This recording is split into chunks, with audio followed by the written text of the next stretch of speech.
સ્વાગત છે મિત્રો ગુજુગન ચેનલમાં। આ વિડીયોની અંદર આપણે વાત કરવાના છીએ કે આવકનો દાખલો તમે કઈ રીતે કઢાવી શકો, ક્યાં ક્યાં એની માટે તમારે ડોક્યુમેન્ટ જોવે, ઓનલાઈન તમારે કઢાવવું હોય તો તમે કઈ રીતે કઢાવી શકો, ઓફલાઈન તમારે કઈ રીતે કઢાવી શકો, એની વિગતવાર માહિતી આપણે આ વિડીયોમાં જોશું।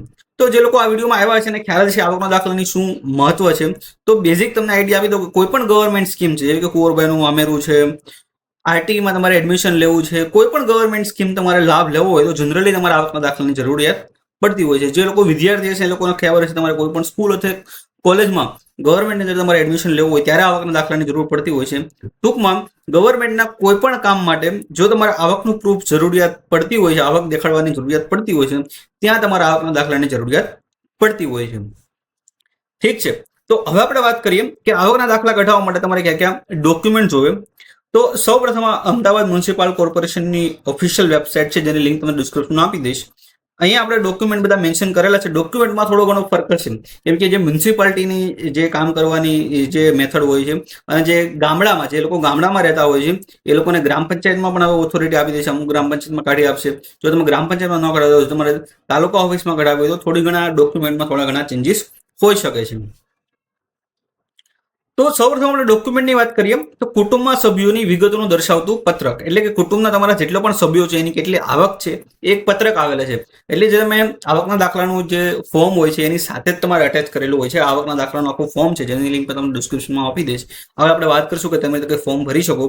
એમાં જે કુટુંબના સભ્યોનું દર્શાવતું પત્રક છે એમાં એનું નામ હોય છે, અહીંયા અરજદાર સાથે શું સંબંધ, એની ઉંમર, ધંધો અને વાર્ષિક આવક, એટલે કે જે આખી તમારા પરિવારમાં જેટલા પણ કમાવનારા સભ્યો છે એ લોકોની માહિતી તમારે, એટલે કુટુંબમાં જે ન કમાતા હોય એની પણ નાખવાની છે અને જે કમાતા હોય એની પણ નાખવાની છે। એટલે આવક જ્યારે તમારી કાઉન્ટ થશે ત્યારે જેટલા પણ સભ્યો તમારા કમાવદાર છે, માનો કે તમે 1 લાખ કમાવો છો, ઠીક છે, તમારા ફાધર 2 લાખ કમાવે છે, ટોટલ તમારા પરિવારની આવક 3 લાખ થઈ, એટલે તમારા કુટુંબના સભ્યોનું દર્શાવતું પત્રક અહીંયા બધું તમારે ડિટેલ્સ રાખી અને તમારે સહી કરવાની રહેશે, તમારે ફોર્મ સાથે અટેચ કરવાનું રહેશે। પછી આવે છે અરજદારનો તલાટી સમક્ષ રૂબરૂ જવાબ, તમારે રૂબરૂ જવાબ તલાટી સમક્ષ એ બી ફોર્મ સાથે અટેચ કરેલો હોય છે। આ એનો જો રૂબરૂ જવાબ છે, ઠીક છે। અહીંયા તમારે બધી હું એટલે નામ, તમારો ઉંમર, ધંધો, રહેવાસી, અહીંયા તમારી બધી માહિતી છે એ તમારે અહીંયા ભરી દેવાની છે, ઠીક છે। અહીંયા તમારા સીડીએ તલાટી હોય એનો સિક્કો આવશે। તમારે આવશે પંચનામું। પંચનામું પણ તમારે ફોર્મની સાથે જ અટેચ કરવાનું હોય છે। અહીંયા બધા તમારું નામ આવશે, બરાબર છે, તમે અરજદાર, તમારા કુટુંબમાં કેટલા સભ્યો છે એ, અને બે જે તમારા પંચનામામાં સહી કરે છે એની એ માહિતી, એટલે કે એ તમારે અહીંયા પંચનામું પણ ફોર્મની સાથે રજૂ કરવાનું રહેશે। પછી આવશે તમારું રહેઠાણ અંગેનું પુરાવો, એમાં તમે કોઈ પણ આપી શકો છો, જેમાં તમે વેરા બિલ બી આપી શકો છો, લાઇટ બિલ પણ આપી શકો છો। પછી તમારું રેશન કાર્ડ છે, છેલ્લા માસનું લાઇટ બિલ કે ટેલિફોન બિલ આ કમ્પલસરી નથી, ઠીક છે। પછી છેલ્લા માસનું લાઇટ બિલ એ બી કમ્પલસરી નહીં, જો તમે એએમસી નો જો તમારે વેરા બિલ આવે છે એ પણ તમે આપવું હોય તો આપી શકો છો। નોકરી જો ધંધા કરતા હોય તો આવકનો પુરાવો, જે નોકરી કરતા હોય એને સેલેરી સ્લીપ આવે છે એ પણ આપી શકો છો, ઠીક છે। અને જે વ્યવસાય ધંધો કરતા હોય છે, જો ઇન્કમ ટેક્સ ફાઇલ કરતા હોય તો એ આપી શકો છો। એટલે એ બધા આ ડોક્યુમેન્ટ છે કમ્પલસરી નથી, જો તમે નોકરી કરતા હોય તો તમારો નોકરીનો પુરાવો છે, એમાં સેલેરી સ્લીપ ફોર્મ 16 આપી શકો છો, સેલેરી સ્લીપ ના મળતી હોય તમને, જો રોકડમાં મળતી હોય તો, અને ધંધો અને કોઈ વ્યવસાય કરતા હોય તો તમે ઇન્કમ ટેક્સ ફાઇલ કરતા હોય એની તમારે કોપી અટેચ કરવાની છે, ઠીક છે। આમાં કોઈ પણ જે લાગુ પડતું હોય એટલા ડોક્યુમેન્ટ તમારે અટેચ કરવાના રહે છે। તો આટલા ડોક્યુમેન્ટ કોમન છે। જો તમે ગામડાની અંદર રહેતા હોય તો ગામડાની અંદર આ જનરલી હોતું નથી, જે તમારા ગામનો તલાટી હોય છે એ તમને રફ દાખલો કાઢી દે છે, એ દાખલાના બેઝ ઉપરથી કાઢી જવું, ઘણા લોકો મજૂરી બી કરતા હોય છે, એ લોકો પાસે કોઈ પ્રૂફ હોતું નથી, તો તમારો જે ગામનો તલાટી હોય એ તમને એક આવકનું પ્રમાણપત્ર કાઢી દે રફની અંદર, એના બેઝ ઉપર તમે કઢાવી શકો છો, ઠીક છે, ગામડા માટે હોય છે। તો આવકના દાખલા માટે આટલા ડોક્યુમેન્ટની તમારે જરૂર પડે છે। આગળ વાત કરશું કે તમારે 3 રૂપિયાની ટિકિટ પણ લગાવવાની હોય છે અને 50 રૂપિયાની અંદર જે સ્ટેમ્પ આવે છે, 50નું સ્ટેમ્પ એ પણ સાથે અટેચ કરવાનું હોય છે। પણ ડોક્યુમેન્ટની આપણે વાત કરીએ તો આટલા ડોક્યુમેન્ટ તમારે અટેચ કરવાના રહેશે। જો ઘણા મિત્રો ગામડામાં રહેતા હોય તો ગામડાની અંદર જે ધંધો કે નોકરી કરતા હોય એ માટે તો ઠીક છે, પણ જે મજૂરી કરતા હોય છે એ લોકો માટે કોઈ પ્રૂફ હોતું નથી, તો એની માટે તમને ગામડાના તલાટી હોય છે એ તમને એક આવકનો દાખલો રફમાં કાઢી દે છે, એનો સિક્કો મારીને એના બેઝ ઉપરથી પણ તમે કઢાવી શકો છો, ઠીક છે। તો હવે આપણે વાત કરીએ કે જો તમારે ફોર્મ ભરવું હોય તો એનું કઈ રીતે ભરી શકો। તો આ ફોર્મ છે એ તમને અમદાવાદ મ્યુનિસિપાલિટી કોર્પોરેશનનું છે, બાકી તમારા જે તાલુકા અને જિલ્લાનું હોય એ પણ તમને એની સ્પેસિફિક જે વેબસાઇટ હશે ત્યાંની મદદથી મળી જશે। તો ફોર્મની આપણે વાત કરીએ કઈ રીતે તમે ફોર્મ ભરી શકો. તો અહીંયા તમારે તમારો ફોટો આવશે, અહીંયા અરજદારનું નામ, સરનામું, 3 રૂપિયાની તમારે કોર્ટની ફીની સ્ટેમ્પ લગાવવાનું લે છે. પછી અરજદારનું નામ, મૂળ વતન, સરનામું, ધંધો, વ્યવસાય, કુટુંબના સભ્યો કેટલા કમાવનારા છે, એ બધી માહિતી, બધી બેઝિક માહિતી છે તમારે આપી દેવાની છે. અહીંયા તમારે એકરાર કરી અને સહી કરી દેવાની છે. પછી જે આપણે આગળ વાત કરીએ કુટુંબના સભ્યોનું પ્રમાણપત્ર જે દર્શાવતું છે એ તમારે અટેચ કરી દેવાનું છે. પછી અહીંયા અરજદારનો જે રૂબરૂ જવાબ હોય છે એ પણ તમારે કરવાનો રહેશે. પછી પંચનામું હોય છે એ પણ તમારે સાથે અટેચ કરવાનું રહેશે. જો તમારે ઓફલાઈન ફોર્મ ભરવું હોય તો આ ફોર્મની સાથે જેટલા પણ આપણે ડોક્યુમેન્ટ વાત કરી એ ડોક્યુમેન્ટ તમારે જે રિસ્પેક્ટિવ ઓફિસ, જો તમે ગામડામાં રહેતા હોય તો ગ્રામ પંચાયતમાંથી પણ હવે ઓથોરિટી આપેલી છે ત્યાં કઢાવી શકો છો. સિટીમાં જે તમારે કચેરી હોય છે ઝોન કચેરીમાં ત્યાં કઢાવવાનું હોય છે. તાલુકામાં જે કઢાવતા હોય છે તાલુકામાં ત્યાં પણ તમે કઢાવી શકો મામલતદાર ઓફિસમાં. તો જે પણ રિસ્પેક્ટિવ ઓફિસ હોય ત્યાં તમારે જઈ અને આ ડોક્યુમેન્ટ અને જે આ ફોર્મ છે સબમિટ કરવાનું રહેશે. એટલે ડોક્યુમેન્ટ તમારે વેરીફાઈ થઈ જશે. પછી તમારે ફોટો પાડીને આવકનો દાખલો મેક્સિમમ 1 દિવસનો સમયગાળો આપેલો હોય છે. કોઈ પણ ઝોન કચેરી અથવા તમારા મામલતદારની ઓફિસ હોય તે 24 કલાકની અંદર તમને આવકનો દાખલો એ લોકો આપી દેતા હોય છે. તો આપણે વાત કરી ઓફલાઈનની અંદર. ઓફલાઈનની અંદર એક 50ના સ્ટેમ્પ ઉપર સોગંદનામું પણ કરવાનું રહે છે. હવે આપણે વાત કરીએ જો તમારે ઓનલાઈન ફોર્મ ભરવું હોય તો કઈ રીતે ભરી શકો છો. તો જો ઓનલાઈન તમારે ફોર્મ ભરવું હોય તો ડિજિટલ ગુજરાત કરીને ગુજરાત સરકારની ઓફિશિયલ વેબસાઇટ છે ત્યાં તમારે જો ઓફલાઈન કરવું હોય તો તમે ઓફલાઈન કરી શકો છો. પણ ઘણા બધા મિત્રોનો કોમેન્ટ આવેલો છે આની પહેલા પણ આપણે. તો હવે આપણે વાત કરીએ કે જો તમારે ઓનલાઈન ફોર્મ ભરવું હોય તો તમે કઈ રીતે ભરી શકો છો. ઓનલાઈન ફોર્મ માટે ડિજિટલ ગુજરાત નામ કરીને ગુજરાત સરકારનું ઓફિશિયલ પોર્ટલ છે. ત્યાં જો તમારે ઓનલાઈન ફોર્મ ભરવું હોય તો તમે ઓનલાઈન આ વેબસાઇટની અંદર ફોર્મ ભરી શકો છો. digitalgujarat.gov.in એની લિંક તમને ડિસ્ક્રિપ્શનમાં આપી દઈશ. જો આની અંદર તમારે એકાઉન્ટ બનાવેલું ન હોય તો તમારે સૌપ્રથમ એકાઉન્ટ બનાવવાનું રહેશે. મેં આની અંદર ઓલરેડી એકાઉન્ટ બનાવેલું છે એટલે હું તમને લોગિન કરીને બતાવી દઉં છું. ડિટેલમાં તમને હું નહીં બતાવી શકું. ડિટેલ્સમાં આની માટે અલગથી એક ડેડિકેટેડ વિડીયો બનાવું છું જેથી આપણો વિડીયો લાંબો ના થાય કે કઈ રીતે તમે છે ફોર્મ ભરી શકો છો. અત્યારે તમને બેઝિક થોડુંક ઓવરવ્યુ આપી દઉં છું કે કઈ રીતે તમે ફોર્મ ભરી શકો છો.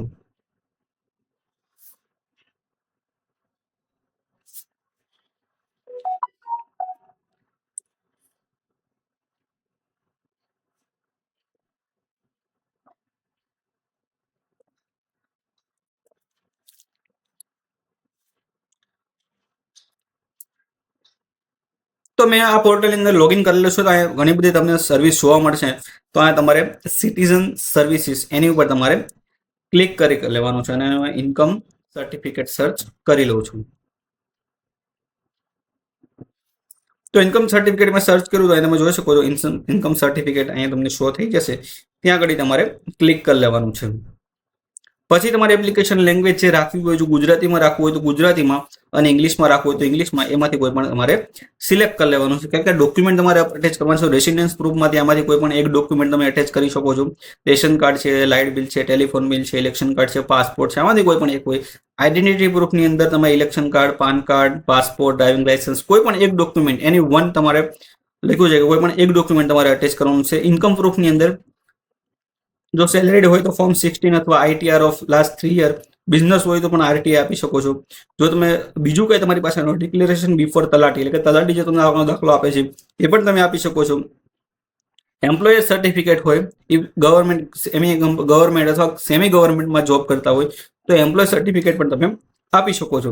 પ્રૂફ નીડેડ ઇન સર્વિસ આમાંથી કોઈ પણ રેશન કાર્ડ અથવા લાઇટ બિલ અથવા ઇલેક્ટ્રિસિટી અથવા અફિડેવિટ આમાંથી કોઈ પણ તમે એક આપી દેવો છો. તો આ તમારે 4 ડોક્યુમેન્ટમાં અપલોડ કરવાના રહેશે. તમારે રેસિડેન્સી પ્રૂફ આવશે, આઈડેન્ટિટી પ્રૂફ આવશે, ઇન્કમ પ્રૂફ આવશે, પ્રૂફ ઓફ સર્વિસીસ આમાંથી કોઈ પણ એક આવશે. ઠીક છે. તો અહીંયા ડિસ્ક્લેમર તમારે વાંચી લેવાનું છે. 20 રૂપિયાની ફી પે કરવાની હોય છે. ઠીક છે. તો એ તમારે ચેક કરી અને કન્ટિન્યુ ટુ સર્વિસ એની ઉપર તમારે ક્લિક કરી લેવાનું છે. એટલે તમને તમારો રિક્વેસ્ટ આઈડી નંબર મળી જશે. પછી અહીંયા તમે જે ફોર્મ ભરેલું છે અકાઉન્ટ બનાવતી વખતે એ ફેચ કરી લેશે. એટલે તમારે જો ઓકે લાગે તો તમારે નેક્સ્ટ કરી દેવાનું છે. પછી તમારે અહીંયા ઓક્યુપેશન એપ્લિકાન્ટ જે કરે છે એની શું ઓક્યુપેશન છે. અહીંયા તમારે એડ્રેસની માહિતી આવશે. અહીંયા એના ફેમિલી મેમ્બર્સની માહિતી આવશે.